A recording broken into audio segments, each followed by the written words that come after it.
se ha arrepentido de sus pecados y es miembro de la iglesia. Eso puede o parecía tener cierta importancia, porque cuando alguien que está afuera ve a otro que se está bautizando, pues esa persona que está afuera es llevada a bautizarse, es llevada a hacer lo mismo que hizo el otro. De alguna manera ve que el otro pudo cambiar su estilo de vida y convertirse a un nuevo hombre, y entonces la ceremonia del bautismo es tolerada por eso, porque tiene un carácter público que no solo derrumba ese muro de separación entre los judíos y los gentiles, sino que ahora también tiene un carácter de mostrar que aquella persona ahora es miembro de la iglesia de Cristo. Por eso se toleró el bautismo en agua, aún y después de que ya Jesús había sido glorificado y ahora era el bautismo en Espíritu Santo. Leamos en Hechos capítulo 19, versículo 1 al 6.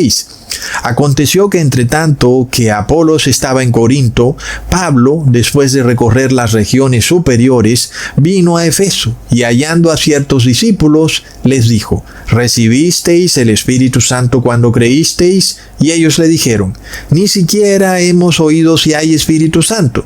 Entonces dijo: ¿en qué pues fuisteis bautizados? Y ellos le dijeron: en el bautismo de Juan, o sea, el bautismo de agua. Dijo Pablo: Juan bautizó con bautismo de arrepentimiento, diciendo al pueblo que creyesen en aquel que vendría después de él, esto es, en Jesús el Cristo. Cuando oyeron esto, fueron bautizados en nombre del Señor Jesús, es decir, en el bautismo del Espíritu Santo. Y habiéndoles impuesto Pablo las manos, vino sobre ellos el Espíritu Santo, y hablaban en lenguas y profetizaban. Es decir, hermanos, que podemos ver que estas personas se habían bautizado en agua y no habían recibido el Espíritu Santo, como se nos hace creer que todo el que se bautiza en agua recibe el Espíritu Santo. Pues no es así. La ceremonia del bautismo solo tenía un propósito, como el apóstol Pablo lo dice claramente, era un propósito público de demostrar que tú eras una nueva persona, que te arrepentías de tus pecados, y tenía una importancia en ese momento para aglutinar, para que se promoviera la iglesia de Cristo. Y en esas épocas eso era importante, ¿verdad, hermanos? Además de que derrumbaba ese muro de separación entre judíos y gentiles. Pero podemos ver que los hermanos de Efeso se habían bautizado en agua y no habían recibido el Espíritu Santo. Entonces, para nosotros hoy en día, no teniendo ya necesidad de aprender que para Jesús no hay judío ni gentil, es decir, no hay necesidad de derrumbar un muro de separación entre el judío y el gentil, aunque aún hay personas tan ignorantes que todavía tienen ese muro de separación, pero es obvio que ya no existe. Para nosotros que tenemos el Nuevo Testamento, y ya lo sabemos, no tiene el bautismo en agua ningún sentido práctico, por lo que el bautismo que nosotros queremos es el bautismo del Espíritu Santo, ¿ok? Y otro punto importante es que cada vez que los apóstoles imponían las manos, venía el Espíritu Santo. Alguien dirá entonces, de la misma manera que el bautismo en agua, que se necesita la imposición de manos para que el Espíritu Santo venga sobre esa persona. Algo que ha sido muy tergiversado por los pastores evangélicos, hermanos. Leamos en Hechos capítulo 8, versículo 14 al 17. Cuando los apóstoles que estaban en Jerusalén oyeron que Samaria había recibido la palabra de Dios, enviaron allá a Pedro y a Juan, los cuales, habiendo venido, oraron por ellos para que recibiesen el Espíritu Santo, porque aún no había descendido sobre ninguno de ellos, sino que solamente habían sido bautizados en el nombre de Jesús. Entonces les imponían las manos y recibían el Espíritu Santo. Entonces de nuevo estamos aquí ante otra situación. Pedro y Juan ponen las manos sobre las cabezas de los fieles de Samaria y ellos reciben el Espíritu Santo. Alguien dirá entonces que hay que ponerle las manos sobre las cabezas a las personas para que puedan recibir el Espíritu Santo. Y nosotros ya vemos que es algo que la iglesia evangélica con sus falsos profetas ha tergiversado de una manera impresionante. Todos hemos visto imágenes de estos pastores tocando las cabezas de las personas caen derribadas al suelo, se quedan pataleando. Y Apocalipsis 13 nos revela que esos son esos milagros, señales y maravillas en donde este falso profeta imitaría la unción del Espíritu Santo de Jesús, pero las personas reciben un espíritu inmundo. Entonces volvemos al mismo punto, ¿ok? Si el bautismo en agua fuera necesario, entonces imponer las manos sobre alguien es necesario. Pero nosotros leemos Hechos de los Apóstoles y sí, hay muchas veces donde en efecto los discípulos imponían las manos en las cabezas de las personas y caía el Espíritu Santo. Sin embargo, cuando se presentó el derramamiento inicial, es decir, durante la fiesta de Pentecostés, no hubo imposición de manos. Entonces, ¿por qué esta diferencia? ¿Verdad, hermanos? Y es que es la misma situación. El bautismo en agua tenía una importancia de que era un evento público. Y lo mismo lo era el imponer las manos en la cabeza de las personas. Era de alguna manera algo público, algo que era visible a las demás personas. Y eso hacía que otras personas quisieran también recibir esa bendición. Porque imagínate, si las personas están ahí nada más sentadas en la sinagoga y unos están recibiendo el Espíritu Santo y nadie se da cuenta y otros no, y los que no se dieron cuenta se fueron para su casa, pues como que eso haría que la iglesia no iba a progresar. Pero cuando hay una manifestación visible, cuando el discípulo está poniendo las manos sobre la cabeza, eso de alguna manera hace que otros que están sentados quieran también recibir esa bendición.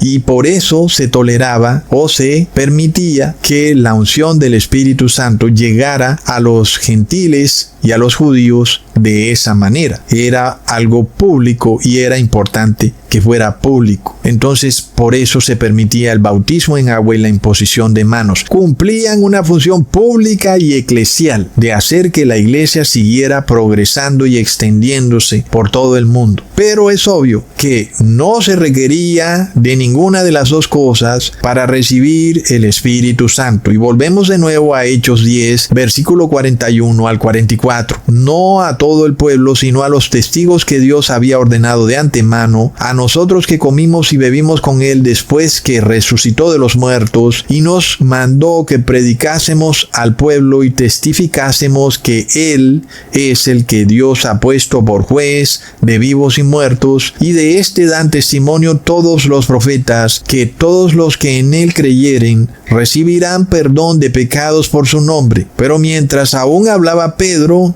estas palabras, el Espíritu Santo cayó sobre todos los que oían el discurso. Aquí vemos que no hubo ni bautismo en agua, ni imposición de manos. Sin embargo, lo que sí había era que estas personas escuchaban el discurso de Pedro. Como dice la palabra, la fe es por el oír. Entonces, el Espíritu Santo no necesita de ninguna demostración pública en un caso en donde esta demostración solo se hace como un show, como para engañar a las demás personas. Mírenme, soy cristiano. Pues no funciona de esa manera. El Espíritu Santo también puede caer sobre aquellos que deseosamente lo buscan, que escuchan la palabra.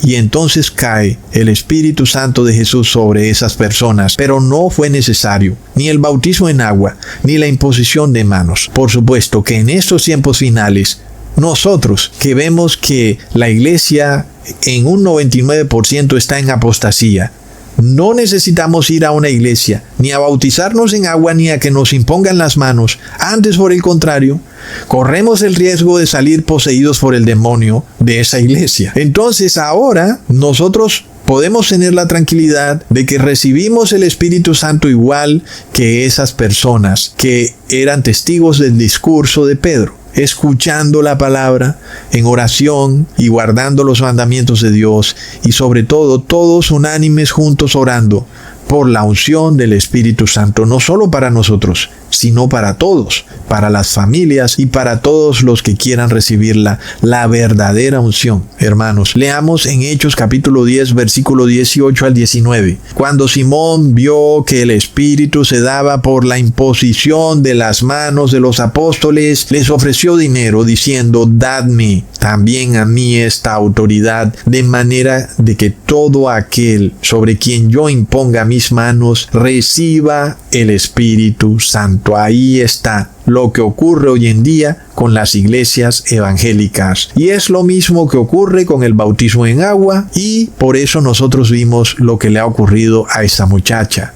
que pareciera que recibe una unción y que hay como que un exorcismo del demonio, pero ya les voy a probar porque es fácilmente discernible y que ninguna de las dos cosas ocurrió realmente, hermanos. Porque lo que hoy tenemos es una imitación de estas dos ceremonias, del bautismo en agua y de la imposición de manos para supuestamente ungir a las personas con el Espíritu Santo, pero esas personas son ungidas con el espíritu del demonio. Muchas personas no tienen discernimiento sobre eso y no saben que en realidad reciben a un espíritu inmundo, impostor.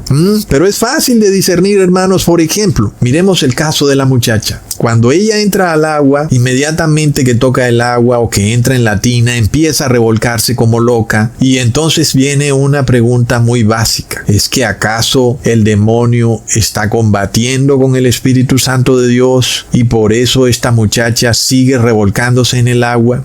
El demonio no quiere dejarla y entonces como que hay una pelea entre Jesús y el demonio. ¿Acaso Jesús no es tan poderoso? ¿Acaso Jesús no sujetó a todos los demonios y huestes espirituales de maldad a sus pies? ¿Verdad, hermanos? ¿Qué pasa aquí? Porque nosotros vimos que Jesús expulsa a un demonio y la orden es clara. El demonio no puede quedarse como combatiendo, como peleando, como que no me voy, como que me voy a quedar aquí y que tienen que venir a pelear. Pues no puede ser así. Entonces vemos que estamos ante un show, sea que la muchacha lo sepa conscientemente o sea que ella no entienda lo que está pasando. Nosotros podemos ver, hermanos, que aquí no hay un exorcismo verdadero, porque no puede ser cierto eso de que el demonio ahora está luchando con Jesús. No puede ser cierto, hermanos. Y esto nos revela que aquí no hay un exorcismo genuino. Es parte de lo mismo que hemos visto en las películas, como por ejemplo El Exorcista, donde hay una niña poseída y el demonio combate por días con el sacerdote, y mientras tanto la niña gira su cabeza 360 grados y camina por el techo. Un momentico, pero ¿acaso Dios ya no dio la orden? Sal de ella. ¿Por qué el demonio sigue luchando? ¿Es que ya Dios no es tan poderoso? Hermanos, miremos. La astucia del demonio es una cosa de locos. ¿Es que acaso Dios perdió su fuerza con el demonio? ¿O es que cuando Dios da una orden diciendo sal de ella, el demonio ya no cumple esa orden de inmediato? ¿Qué pasa? Leamos en Marcos capítulo 1 versículo 23 al 26. Pero había en la sinagoga de ellos un hombre con espíritu inmundo. ¿Dónde lo habrá cogido, verdad, hermanos? En la sinagoga. Ahí lo agarró el espíritu inmundo. Y dice el espíritu inmundo: ¿qué tienes con nosotros, Jesús Nazareno? ¿Has venido para destruirnos? Sé quién eres, el Santo de Dios. Pero Jesús le reprendió diciendo: cállate y sal de él. ¿Será que el espíritu siguió hablando, hermanos? Entonces el espíritu inmundo, sacudiéndole con violencia y clamando a gran voz, salió de él. ¿Acaso será que ese muchacho duró sacudiéndose ahí un buen rato? No. De inmediato se nos dice, lo sacudió y salió. No quedó ahí revolcándose un rato y después salió. No, lo sacudió y salió. Hermanos, se nos revela entonces que aunque el demonio sacude al hombre poseído con violencia, no es un sacudón que dura minutos, no es una lucha, sino que es simplemente el último sacudón y el demonio